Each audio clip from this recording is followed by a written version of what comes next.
ഒന്നിന് പിറകെ ഒന്നായി പ്രശ്നങ്ങൾ, പ്രതിസന്ധികൾ വരുമ്പോൾ നമ്മുടെ റിയാക്ഷൻ എന്തായിരിക്കും?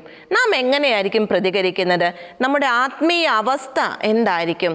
എത്രമാത്രം വലിയ പ്രശ്നങ്ങളായിക്കൊള്ളട്ടെ, നമ്മൾ കർത്താവിനെതിരെ തിരിയുന്നുണ്ടോ? ശ്രദ്ധിക്കണം പ്രിയമുള്ളവരെ, നമ്മുടെ ജീവിതത്തിൽ പ്രശ്നങ്ങൾ മാറി നിൽക്കില്ല എന്ന് പല വചനങ്ങളിലൂടെ നമ്മൾ കണ്ടതാണ്. കർത്താവ് അത് അനുവദിക്കുക തന്നെ ചെയ്യും. തൻ്റെ സാരൂപ്യത്തിലേക്ക് നമ്മളെ കൊണ്ടെത്തിക്കുവാനായിട്ട് കർത്താവ് അനുവദിക്കുക തന്നെ ചെയ്യും. നമുക്ക് പ്രലോഭനങ്ങൾ ഉണ്ടാകും, പരീക്ഷകൾ ഉണ്ടാകും. എന്നാൽ ഇതിലൊക്കെ നമ്മൾ എങ്ങനെയാണ് റിയാക്ട് ചെയ്യുന്നത്? അത് കർത്താവ് ശ്രദ്ധിക്കുന്നുണ്ട് പ്രിയമുള്ളവരെ. ഇവിടെ ഇതുപോലെ ഒത്തിരിയേറെ വിശ്വാസ വീരരെ എന്തിനാ കർത്താവ് നമുക്ക് മുൻപിൽ ആക്കി തരുന്നത്? അവരുടെ മാതൃക നമ്മൾ അനുകരിക്കാനായിട്ടാണ്, അതിൽ നിന്ന് നമ്മൾ പഠിക്കാനായിട്ടാണ്. ഈ ശൂന്യൻകാരി സ്ത്രീ എത്രമാത്രം കാര്യങ്ങളാണ് നമുക്ക് കാണിച്ചു തന്നത്.